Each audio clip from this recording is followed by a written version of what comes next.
Hari Om. We saw in chapter 11 that contemplating on the Brihad, the vast, the Brahma, is the biggest challenge for a limited mind, a limited being, especially a being who has not been used to expanding the mind beyond the sthula, the inert world. Because of our wandering in the inert world, the mind already becomes very, very gross. And therefore, we need to move to a higher level, and chapter 12 offers that opportunity for a meditator, an upasak, and what kind of upasana to do for that very expansion of the mind. Because we have to remember that in the beginning, like a rocket launcher, the rocket has that launcher as something that will propel it to move outside the gravitational orbit of the earth. And therefore, we need something stronger to expand the mind. And the next chapter, chapter 12, dwells exactly on that, on upasana, on bhakti, on ways to expand the mind. Otherwise, we saw in Virat Roop, in Vishwaroop, what happened to Arjun. He was filled with fear. And whenever we are filled with fear, because we have fear of losing things that we have accumulated, sangraha, fear of sorrow, fear of losing our sukh conditions, all that. And the moment these different fears cloud our minds, the very divya drishti, the vivek drishti, the possibility of viewing the expanse, the vastness, that possibility is taken away from us. That divya drishti is taken away from us because it's fear which is clouding the mind and it's not capable then. And so it's a bit like the frog which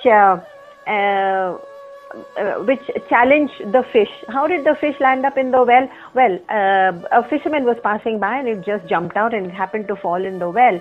And the fish then talked to the frog one day. They made friends in the well.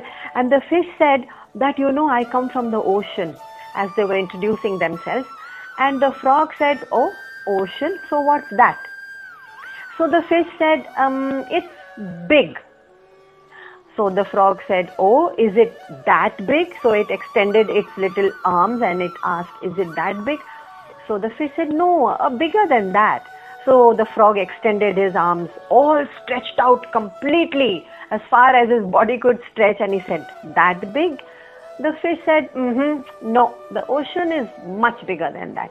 So the frog said, okay, is your ocean as big as the distance from that wall to the other side of the wall of this well?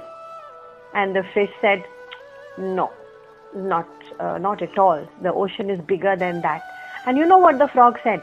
I'm sure you've heard the story. The frog said, I don't believe you, because there is nothing larger than this well. Because all his life and all his generations have been born and bred and have died only in that well. So he straight away says, no, not possible. आपने देखा है कई लोग जो they are reluctant even to hear the words of the rishis or the shastra.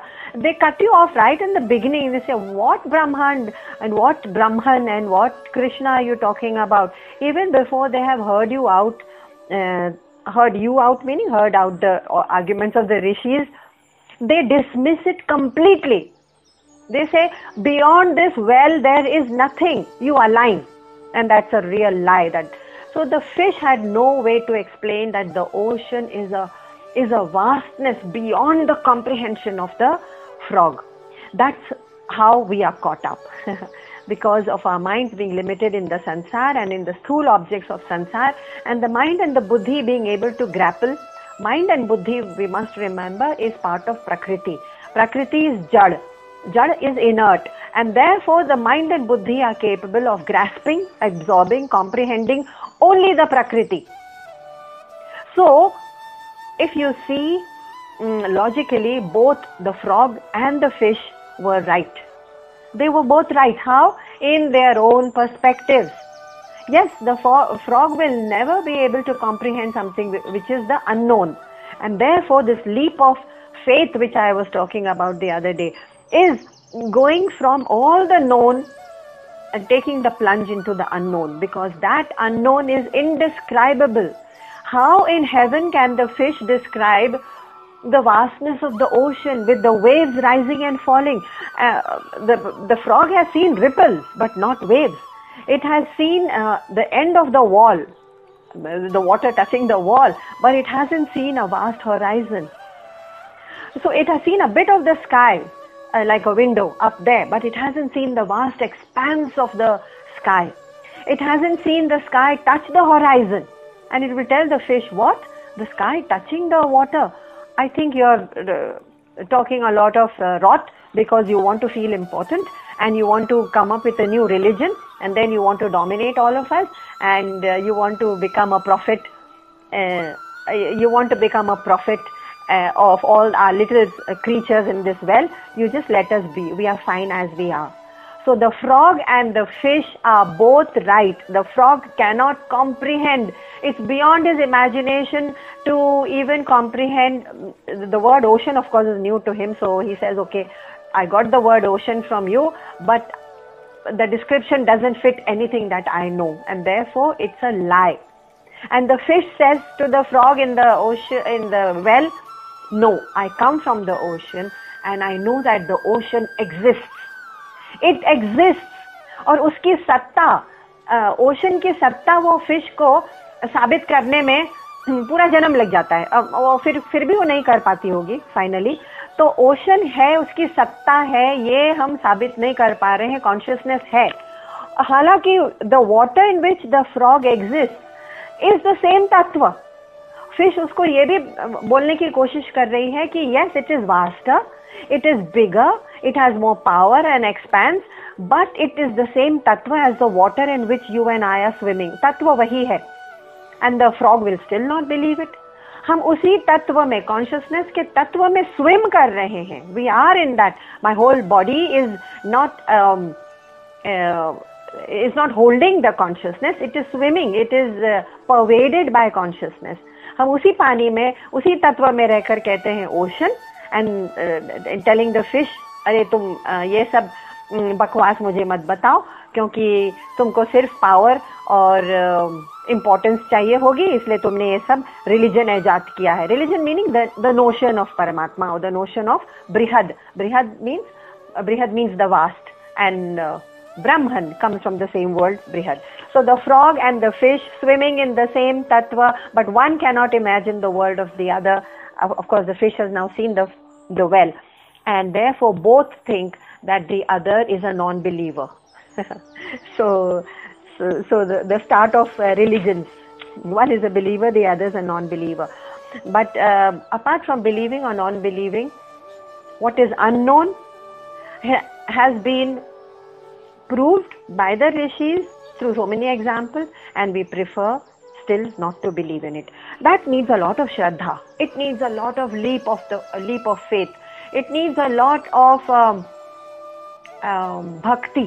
Let's call it bhakti, which we have already established that bhakti does not mean mechanical practices and rituals. It is a kind of single-pointedness in the belief that there is a satta beyond my sthula world of naam, roop and possessions and family and all that sukha. That bhakti and that shraddha is what I have heard from the rishis, and I have to first believe it and then try and absorb my mind in it. So that sets the stage for chapter 12. Om Shri Paramatmane Namaha.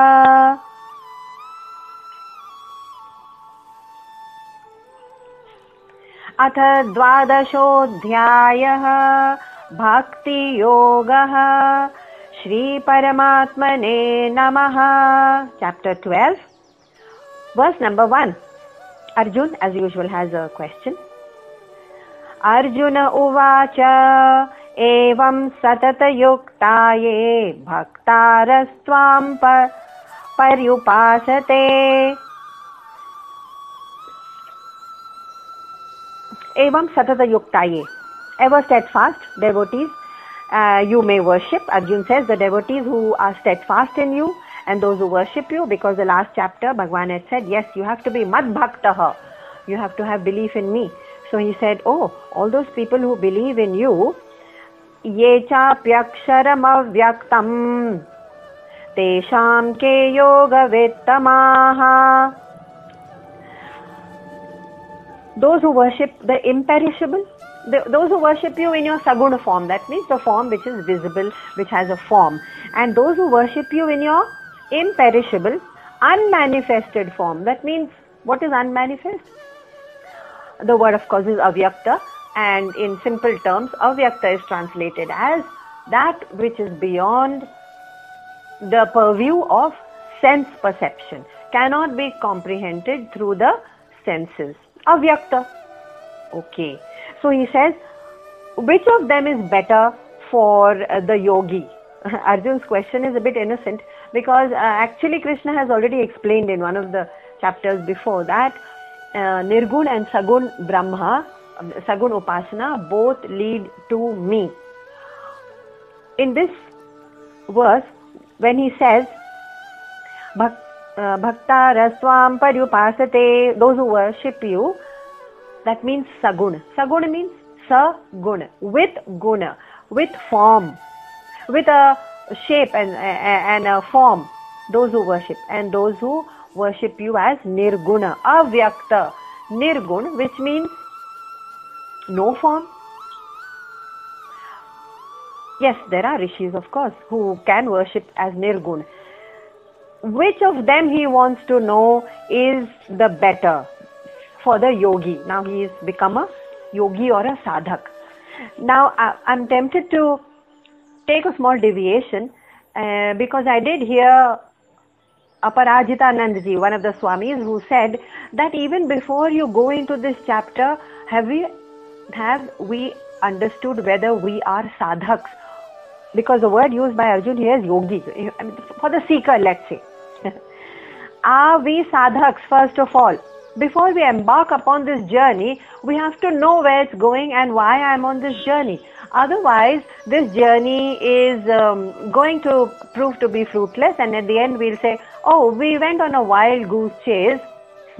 We contemplated on a few concepts here and there, and we have come back to square one, not knowing a thing about our satta or about how to lead a better life, what is our goal in life, what is the purpose of my human existence. I have come back after a wild goose chase. Yes, we can come back to point zero, and we often do, even having heard the scriptures so many times. The pull of sansar is so strong. Now, so the deviation I'm taking from the word yogi, which is what Arjun meant by for the sadhak, for the seeker. Are we sadhaks? Are we seekers? What is the definition? How do we know we are seekers? For that, Swami Parajitananda had taken us through a beautiful journey, and I'm tempted to bring it to you, to share it with you, and that is through the three gunas, which of course is a topic of later chapters, where the three gunas, tamasic, rajasic and sattvic. Unless we are clear about these gunas in ourselves, we won't even know whether we are sadhaks. So in order to embark on this journey, let's begin at rock bottom. Are we sadhaks at all? What is the state or the quality of my mind? Tamasic mind. So we all began some point in our lives millions of years ago, or maybe just a few thousand lives ago, or maybe even in this life. The journey has begun. We are not at rock bottom, hopefully. That is tamasic. Rock bottom is tamasic mind. What is a tamasic mind? Because the purpose of every kind of mind is only one. I want sukha. Everyone has a right and a desire to sukha in their own way. And therefore, the tamasic mind says, I derive my sukha out of sleep and rest. Aram karne do bas mujhe. And there is excessive sleep in which they indulge. Okay, we also may have done it. Tamasic mind, if not in this life, previous lives, because that's the ladder we have to traverse to go up.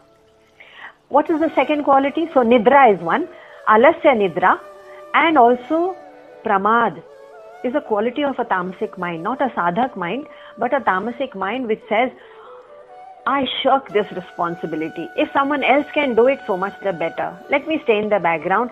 And if any responsibility is thrust upon me, I just get too disturbed. You know, my nidra, my sleep is important to me. My rest, mera aaram mujhe important hai. And therefore such a person works minimally. जितना जरूरी है अपने sustenance के लिए, बस उतना ही वो करके just wants to relax. But what happens to such a tamasic mind? Such a tamasic mind then slowly notices that there are people around them who have acquired a few things and they are leading a life which they want, meaning which the tamasic person seems to admire and say, oh, ये मुझे भी करना चाहिए, ये लोग ऐसे कर रहे हैं. तो उसके लिए तो अपनी निद्रा और आलस से निकलना पड़ेगा. तो for even if it is not for Bhagwan, let it be so. At least we come out of our tamas, our tamasic state of alasya nidra and say, okay, let me make an effort to acquire this or that which somebody else has. So we come out of our basic kind of living to that is sustenance and start wanting to work towards gaining something. So when do we work? When there's a desire. So there's a desire which is ignited to maybe buy a new car or a new house or to start a family, whatever, small. I'm talking of worldly desires right now, and we have to talk about those to understand the state of mind needed even to reach God, to have a higher uddeshya. So the basic minimum uddeshya purpose in life is, yes, maybe I want a better profession, I want a promotion if I already have a job. First I need a job, so that becomes a purpose for my activity, and then I do karma or action towards that. So that's a slightly rajasic touch to the tamas. Okay, so I'm still tamasically rajasic because I desire things of this world. I desire more of the comforts and more of the luxuries. So there is a touch of tamasic. I haven't jumped straight into rajasic. Rajasic is the next quality of the guna or the mind, the texture of the mind, and in that quality I start acquiring things of the world, homes and cars and yachts and holidays, and then I seem to be happier. Okay, so I'm a little rajasic, but the quality is still tamasic because I still want pleasure for myself.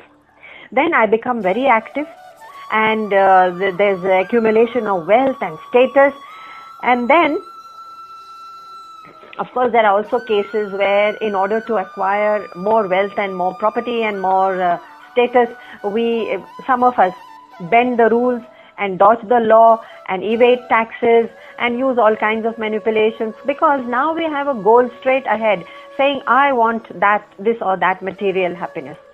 Rajasic also means getting ambitious. So if you see someone who is overly ambitious about the sansar, about jobs and promotions and property and more wealth and bigger family or whatever, it's all an ambition of something in the sansar.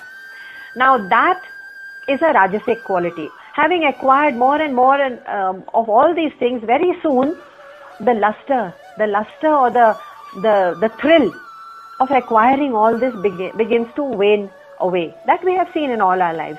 So whatever used to give us a great kick and a thrill much earlier in life doesn't give us the same kick and thrill right now. Yes. So I don't know what example I can give, because whenever we are looking for a new car, it seems to give us the same kind of kick or thrill.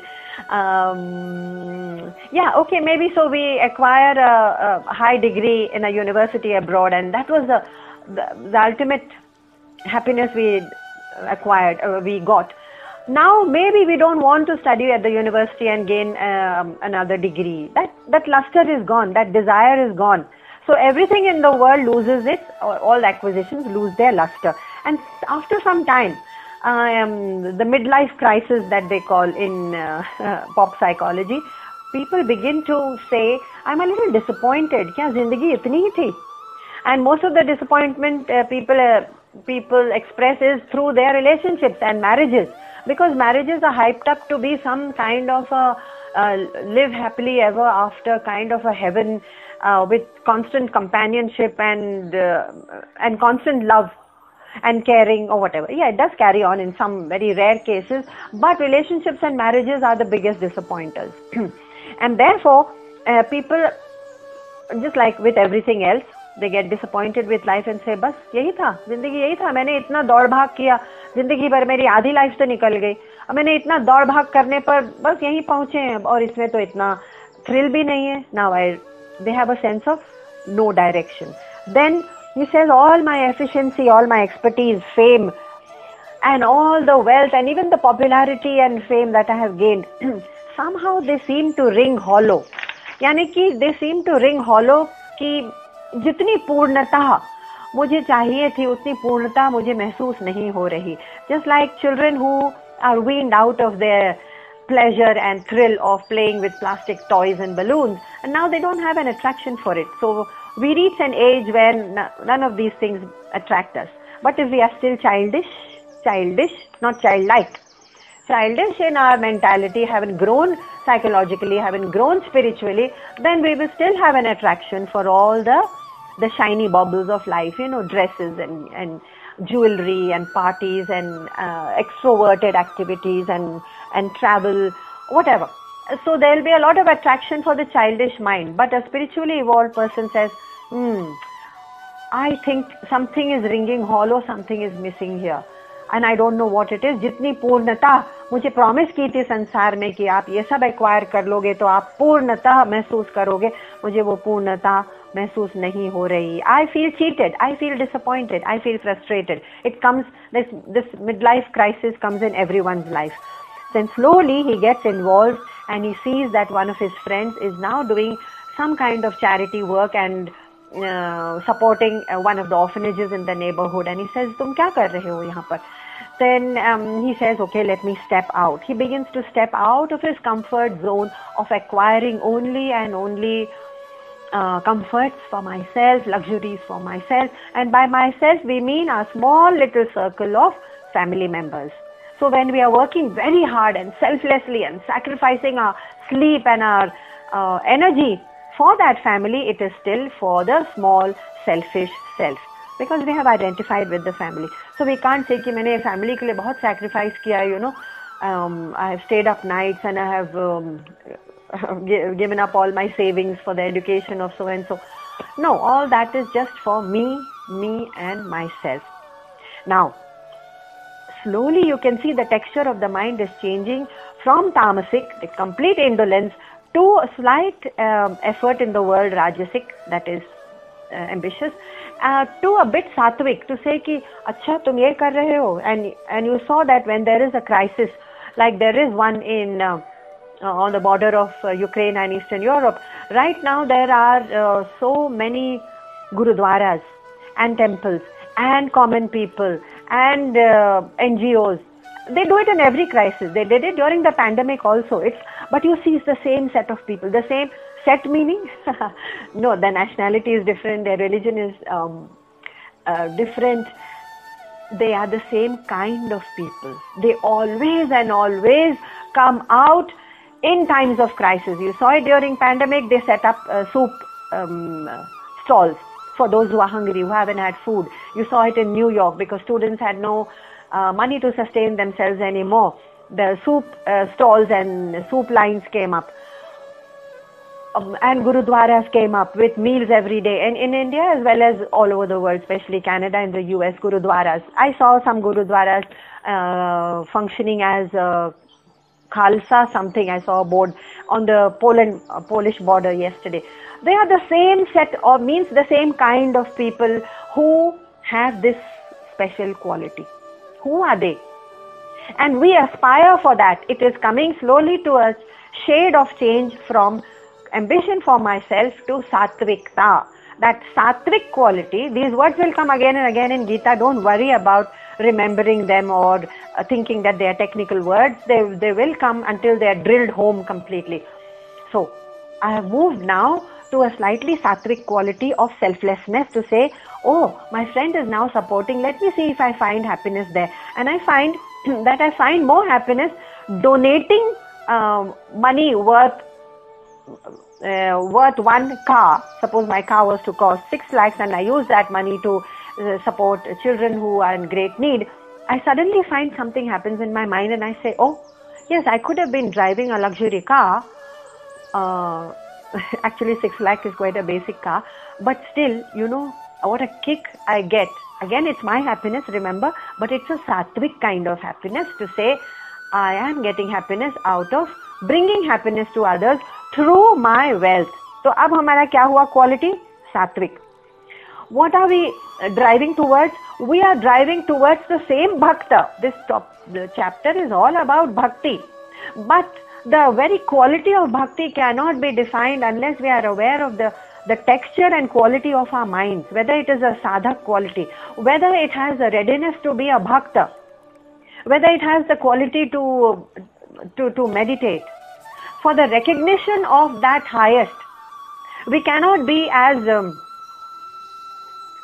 dismissive and crude like the frog who said, no, I cannot see beyond the walls of this well, so everything that's beyond the walls of this well is false. So the sansar for him begins there and ends over there.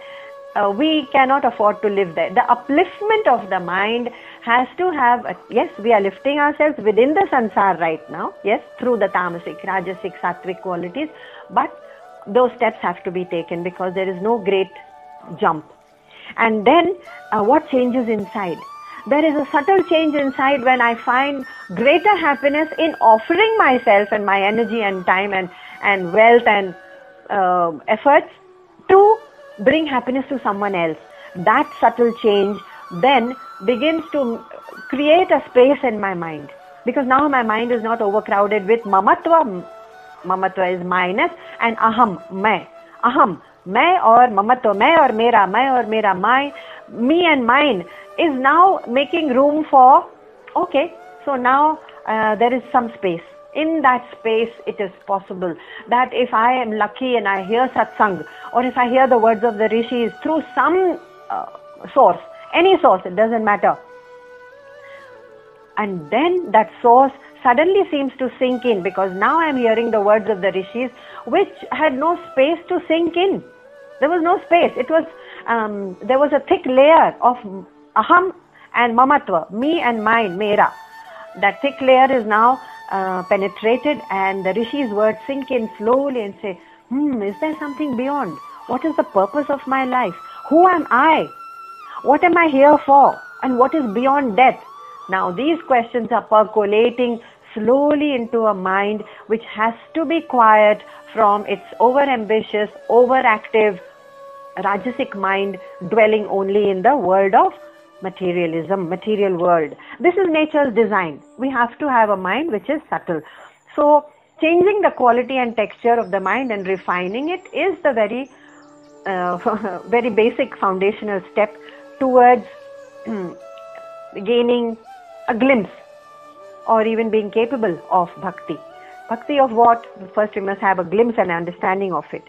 So schools and colleges will never be able to, no matter how highly educated and how many degrees we have and how well acclaimed we are and how many degrees we put at the end of our name on our nameplates, it doesn't matter. None of these qualifications are going to answer this question for us. As to how can I be a sadhak or a seeker good enough to be able to even seek. Many of us, millions of us, don't even know that there is something to be sought. कुछ seeking के लिए है भी क्या? Beyond this car and family and the happiness of my children's education and then their marriages and then their children. उसके अलावा भी है क्या कुछ? ये question भी नहीं आता है to millions of us. And if it does, then yes, the schools and colleges have no answer for what is the road map to it. By schools and colleges, I am referring mainly to Macaulay's Western education, to which we have been subject for 300 years. So thanks to Macaulay, this is the lost knowledge of our own civilization that we are trying to uncover. But it was not lost to our civilization 300 years before this. Now, then what does this sattvic mind do? It begins to seek satsang, it begins to seek knowledge, it begins, for satsang and for knowledge, because these questions have now arisen in the mind. Who am I? What is the purpose of my life? Because I have attained everything materially, and yet I am not Purna. So where should I seek the answers? The seeking itself becomes a seeking of, first of all, sources, a teacher or a shastra or a satsang. And that satsang then turns into a sadhana or a swadhyay, the learning. Therefore, it is said that a sattvic mind, just as a rajasic mind will be overly ambitious in the world in acquiring this or that, in sangraha karna, in sukh ki prapti karna, in the same way the sattvic mind will say, okay, I have enough now. I have enough.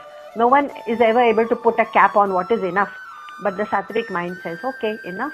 Now, I want to involve myself in sadhana, swadhyay, seva and satsang.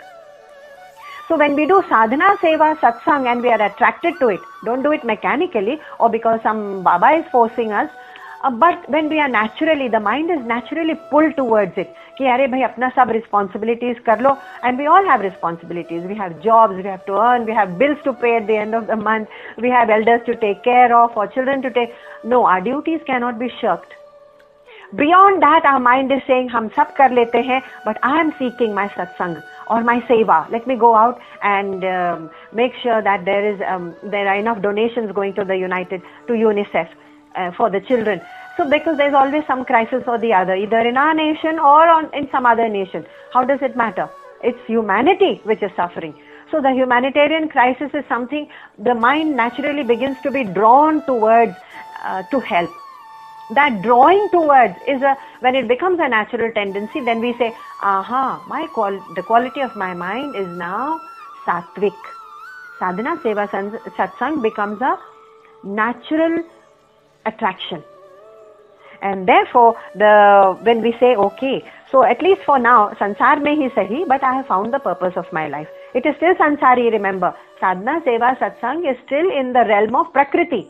Prakriti meaning I'm still using my body and my mind and my intellect and samaj and society to function. I haven't gone beyond that yet. Paramatma is beyond prakriti, right?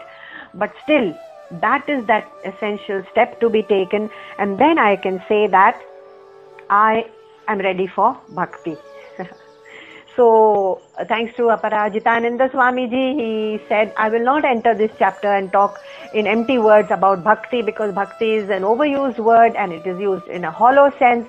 Everyone seems to know what it means in an empty ritualism. He says, no, unless you know whether your mind is refined enough, quiet enough, silenced enough, sattvic enough for bhakti, don't even talk about it. He said this chapter 12 is not for the tamasic and the rajasic mind. For the tamasic and rajasic mind, he said very brutally, chapter 12 is useless. So such are some of our masters. They have to shake us out of our reverie and out of our complacency. Unless they shake us out, we remain wallowing in it, like the frog in the well who says, this well is my world, mera sansar hai, main tript hu, I'm comfortable. Who is this fish who has come to disturb the peace of my mind? And the fish is an outsider, remember. तो वो कहता है, एक तो तुम बाहर से आए हो. I don't want your ज्ञान. अपना ज्ञान अपने पास रखो. And I have heard this many a times. So, how can I experience myself that is much beyond this prakriti, which is shashvat, eternal. I am eternal, not the outside, and which is pure anand. How? If the mind is restless and disturbed all the time. So, that is the solution.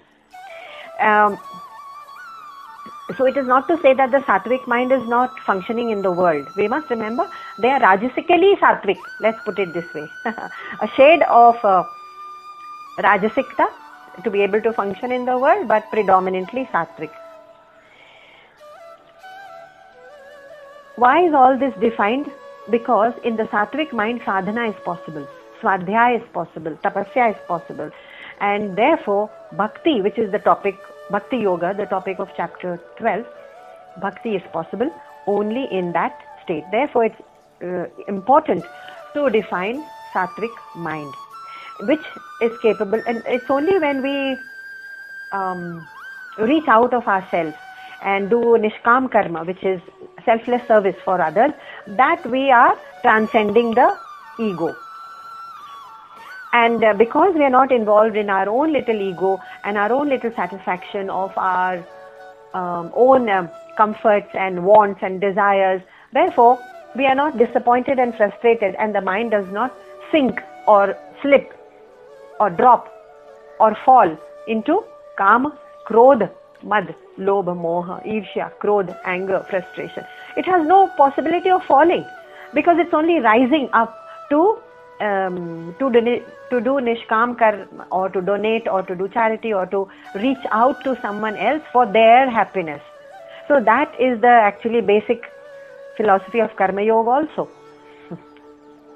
which is also going to be elaborated in this chapter, because Bhagavan Krishna also knows that without Karma Yoga you cannot even become a bhakta.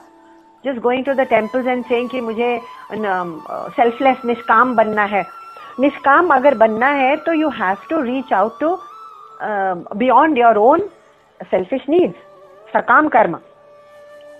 So now in the sattvic mind, what do we see? Earlier in the rajasic mind, it was that we were following and racing behind the monkey mind. The mind is always a monkey, racing from one to the other. And now it's the mind which is in control of the monkey. That's the only difference. So Bhagwan, in verse number 2, he says, Arjun, I know you have asked me whether Saguna Upasana, that is Upasana of a form of God, or Nirguna Upasana, formless Upasana, which is the one which is Shrestha. But here, Bhagwan says, I am going to first tell you about meditation itself. Because Upasana has to be first defined. Then you say Sagun karna hai ki Nirgun karna hai. उपासना या meditation है क्या? तो chapter 12 verse number 2, Shri भगवान उवाच मय्यावेश्य मनो ये माम नित्ययुक्ता उपासते. मय्यावेश्य, fixing your mind on me. This is of course not the first time he has said it. This is about, so far at least, the 8th or the 9th time that Bhagwan in different words has said, your mind has to be fixed on the higher, that is on me, on Krishna. Nitya yukta, always steady, steadfastly worshipping me, upasate. So, Gyan Yoga sometimes easy to explain because it just follows a razor sharp logic and argument and reason, and the logic is, and rationality is easy to follow. Bhakti is an area where we are treading something not concrete, the unknown, and a quality of mind. And therefore, we have to tread very, very carefully here.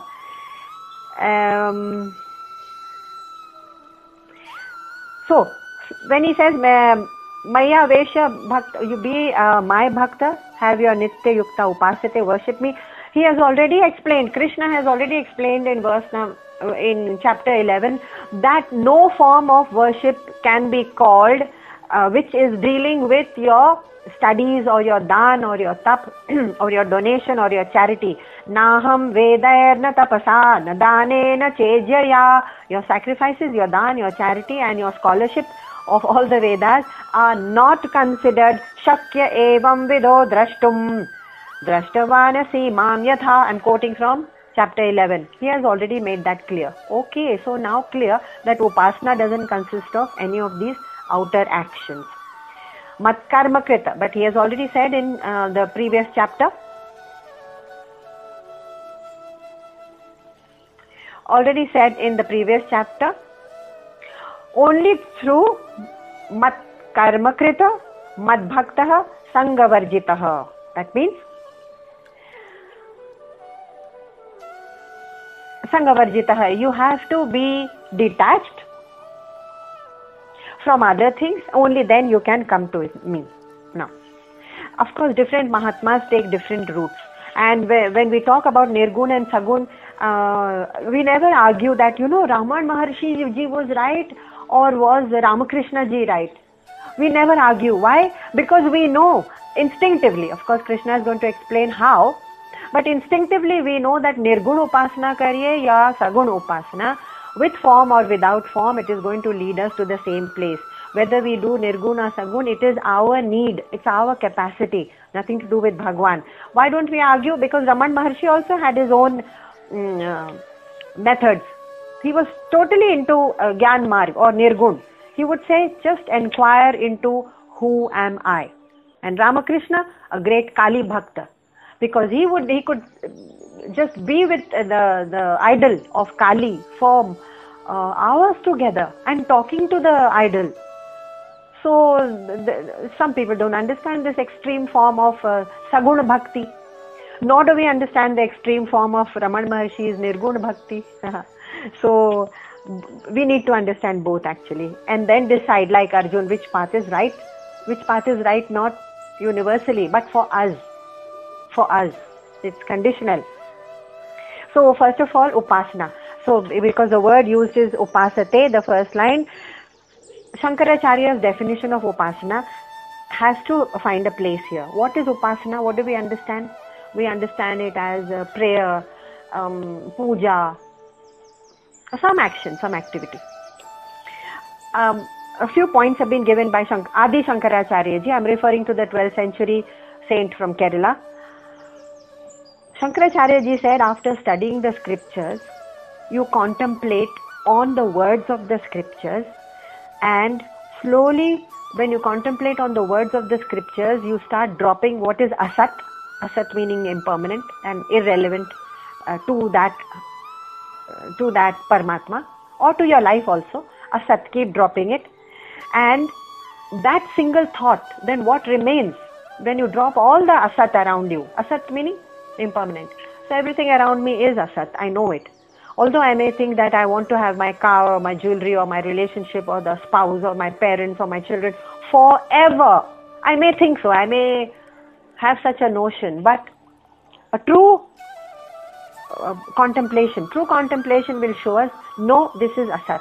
The moment you grasp that, the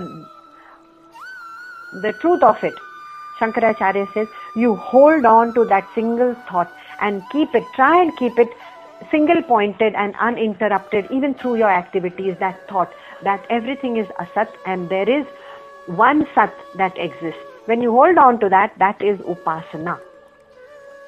And that's why that upasana has been called by Krishna in the first line, second verse, Nitya Yukta Upasate, always be steadfast. So this is the definition. And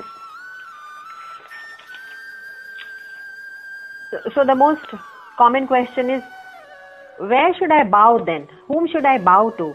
Whom should I offer my prayers to? So if you are doing Saguna Upasana, yes, you may have symbols. Why not? It's like standing in the country. I'm standing in the middle of the Chauraha over there in Maharashtra, and then I'm saying, where is the country? Show me the country. आप कह रहे हैं, मेरे सामने वाला journalist कह रहा है, आप हिंदुस्तान में हैं, इंडिया में, भारत में. So many names. मैं इंडिया में हूँ. अच्छा. So show me India. Show me India. He says, नहीं, ऐसा नहीं होता. You are in it and you are part of it. Therefore, you are unable to see the vastness of it. In the same way, people say, अच्छा, you are saying कि मैं consciousness हूँ. So show me. अरे भाई, consciousness में ही आप हैं, उसी की वजह से तो जी रहे हैं. तो हम इंडियन हैं, इसीलिए तो we are able to have such a wonderful democratic constitution. उसकी हम I'm taking part and enjoying all the fundamental rights of my country and saying, कहाँ है इंडिया? या इंडिया बकवास है? That is a तौहीन of the country. And therefore, what should I salute to? मैं कहाँ इस महान देश को मैं कहाँ अपनी श्रद्धा अर्पण करूँ? Just as an example. So, ठीक है? तो एक फ्लैग ले लो, और उस फ्लैग के पास आप उसको श्रद्धा पूर्वक उसको रख लो अपने पास, और time to time you can unfurl it, hoist it, and you can sing praises to your country, sing your national anthem. बस यही, this is your way of doing sagun. The sagun is meant for the one who says, no, I cannot see. तो ज्ञान योग में जो नहीं पढ़ना चाहता, because it is too abstract, just like for Arjun, says, okay, you take the flag And in the same way, there are symbols created for those who say consciousness कहाँ है? आप उसी में खड़े हैं, हम उसी चौराहे पर हैं.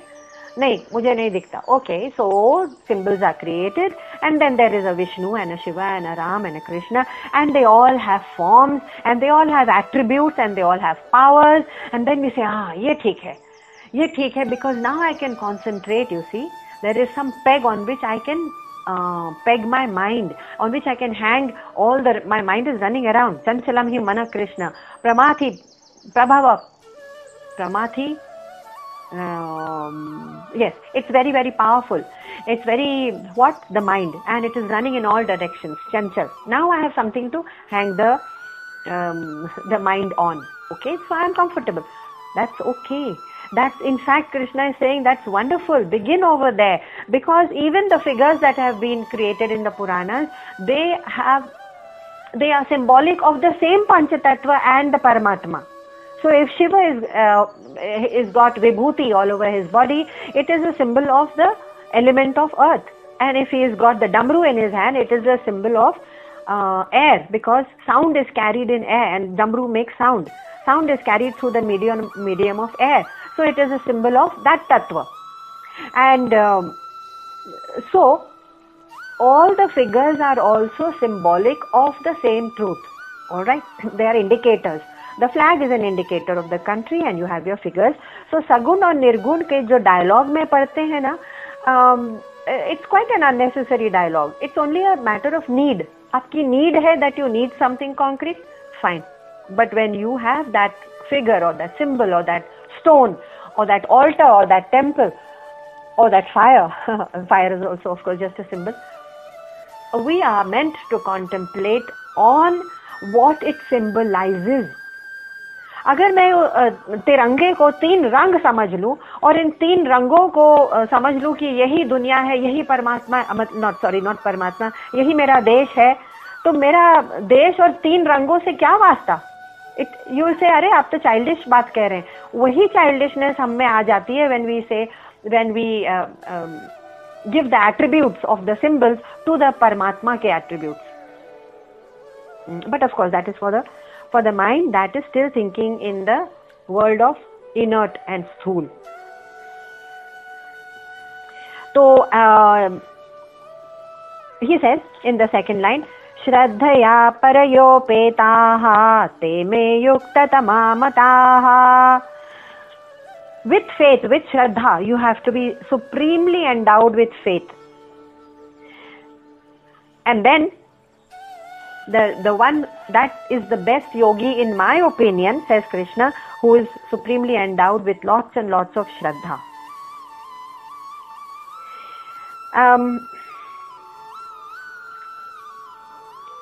I think before giving the example of how we forget our own tattva, I may like to move to verse number 3. Our own tattva, where and how is it forgotten?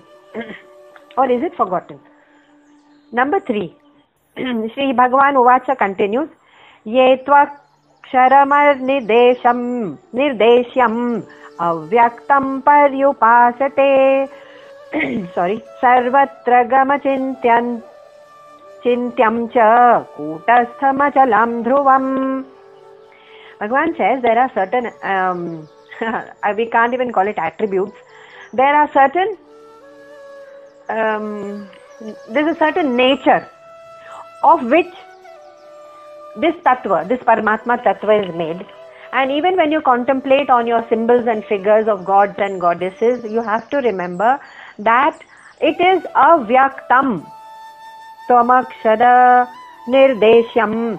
Okay, avyaktam, naturally we know beyond the senses. It is not possible to know it through the senses. Oh, is that so? Okay. Achintayam.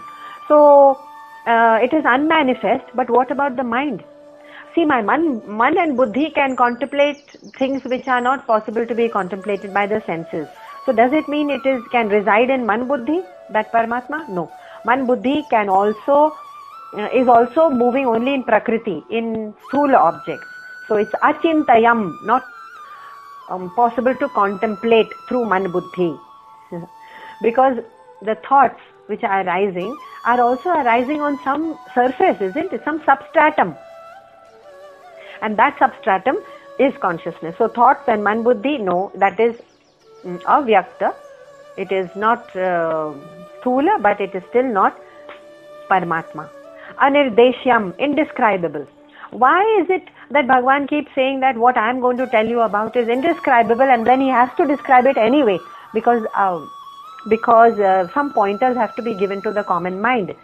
Why is it indescribable? Because we can describe only those things which have a gun, kriya, and which have a jati. Jati means which can be classified into this and that. Animals and fish, classification. Plants and animals, humans, moving, non-moving. Everything in this world, if you open any science book, has a classification. Why? Because it has some qualities, because it has some gun, and because it has some kriya, some actions. So this Paramatma mein na to kriya hai, it's not something that does actions, and it has no gun, no qualities. And of course it cannot be classified. So it is anirdeshyam, indescribable. So he said, first understand the swarup of what you need to put your mind on in upasana. Uska swarup pehle samajh lo. So anirdeshyam, indescribable. Achintyam, cannot be grasped by the mind. Avyaktam, cannot be grasped by the senses.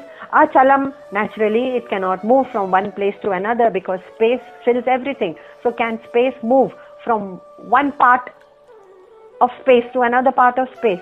It seems contradictory. Space cannot move from here to there because everywhere is space. But space is not consciousness. It is just the closest possible subtle thing to consciousness. Kutastham, a very beautiful word. Kutastha, I'm sure it has come before. It comes in Kathopanishad. Kutastha actually means the anvil of the blacksmith. The blacksmith naturally pounds away and hammers away at certain metallic objects like some farming instruments or war weapons or ornaments, whatever. He has to pound away to shape them. On what surface does the blacksmith pound with his hammer so that all the ornaments and the implements and the weapons are being shaped and changed or being crushed, whatever, but that surface, the kutastha, remains unchanged. देखा जाए तो वो कूटस्थ जो होता है, अगली बार देखिएगा अगर ब्लैकस्मिथ कभी दिख जाए, or even if you go to a goldsmith for that matter, he is also using the same iron piece, but that iron piece does not get modified, changed, crushed or altered, but all the instruments on top are getting. So kutastha actually stands for that substratum which does not get altered no matter how many beings or creatures are being created and being sustained and being destroyed over millennia. On its surface they are being born. It makes no difference to the kutastha because it is only sustaining all these objects. And what are all these objects? We have many changes that go on in every object in the world, including our bodies. The living creatures especially have asti jayate vardhante vipanidayate apakshiyate vinashyate. Vinashyate of course is death. We exist, we grow, we mature, we decay and we die. Now these changes cannot be denied. They are there in every living being. But they are all existing on some changeless substratum. So everything changes and the kutastha doesn't change. So the idea of changing and changeless has been defined here as kutastha. If the changeless, that is kutastha, substratum was not there, on what surface would these implements or ornaments or weapons be shaped or changed or created or sustained or destroyed? On what? On nothing. There has to be a substratum. So on what substratum are so many millions of beings and creatures being created and sustained and dying and dissolving and being born again? Without a substratum, they cannot be sustained on anything. Like a movie, without a screen, what will you project it on? So and I'm sure you heard this over and over again, but we forget that there is a substratum, an unchanging substratum, which is part of us, and that unchanging substratum is our nature, the Jiva Atma, and it is also the Paramatma. I was listening to the World Science Forum, and it's a beautiful series of videos, short videos, produced by the Science Forum, and they are led by a modern scientist in the US whose name is Brian Greene. And he had invited some scientists to talk about reality. There's one scientist who threw a challenge, and he looked so bewildered, like a child. And you must admit that when you listen to modern scientists, they seem like children who are lost in a toy shop, and they are grappling with so many concepts. So I'll give you the example of this scientist, childish in comparison to the rishis, I'm saying. He said that we know that sound and light, they need a medium to pass through. So when I'm speaking, it is passing through the medium of air, and that medium of air is sustaining the waves, because thought and sound are both waves. They can also be particles, but they move as waves. Now the waves need something to move on, so the medium is air. Okay, so when we have this medium, sound and air is transferred. Good. Now he said, if I go into space, and some machines have been used to record the sound which is emanating from the sun, and you know that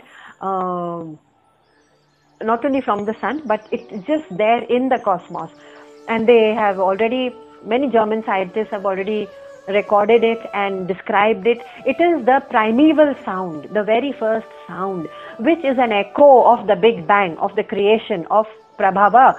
That creation, the primeval sound is Om. It happens to be Om.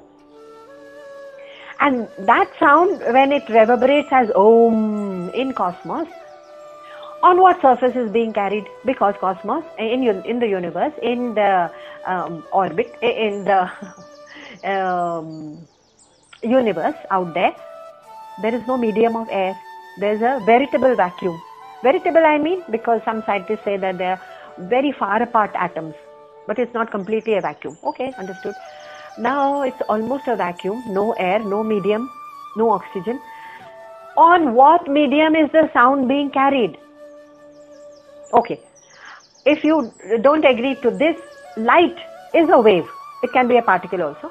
Light is a wave which is passed through some medium, and therefore we can see light. Again, there is no medium or no air in cosmos. How can you see the stars? How is the light from the stars reaching us? What is the medium? What is the medium through which they are passing? That means if the light of the stars is reaching us, reaching our retina of the eyes, and we say, yes, it takes a long time, light years maybe, but still it is reaching us. So the light waves have traveled through some medium. What is that medium? So the scientists said, we don't know the name of it, we cannot describe it, but we know that this medium through which sound and light is still traveling, it is strong enough to hold the waves, to carry the waves of sound and light, and yet it has no friction, and it is extremely lightweight. Lightweight meaning absolutely you cannot sense it, like air. You cannot hold it or put it in a cup and say, okay, I've got the medium. No friction, and yet strong enough. Of course, so this question remained with us, and it is the substratum, the kutastha, the consciousness, the medium which defies all description. It is defying all description even to the scientists, but they have at least agreed to the fact that there is a medium. There is a substratum on top of which everything is happening, and yet it is invisible. Of course, it's invisible, indescribable, and so light you cannot see it or sense it, or the finest instrument cannot grapple with it, and yet it is strong enough to carry the waves of sound and light. So proof after proof that it is kutasthaha, And yet we say that no, I can understand that I am this body, I am this mind, and therefore tell me that that my existence is only revolving around the things that I see through my senses or can absorb through my mind. That is a very limited view of the world. It's like trying to look at the universe through a pinhole, making a pinhole in a cardboard and saying कि मुझे universe क्यों नहीं दिख रहा? I can see only one pinhole because इतना limited है. So the vast expanse of consciousness of who we are and a part of and it, by the way, it is the same vibrating energy.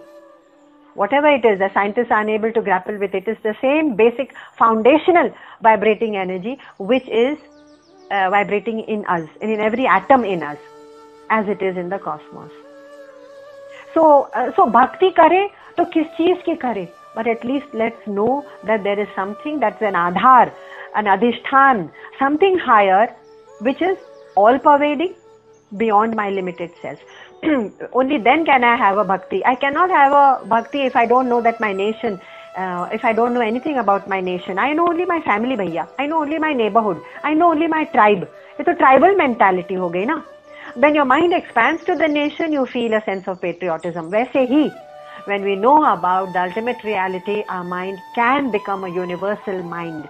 Otherwise, it remains a very limited material mind, which it is basically because of our conditioning. So this exciting chapter of Bhakti Yoga we will carry on next time. Om Purnamada Purnamidam Purnat Purnamudachyate Purnasya Purnamadaya Purnameva Vashishyate. Om Shanti Shanti Shanti. Hari Om Shri Gurubhyo Namaha. Hari Om. Shri Krishna Arpanamastu.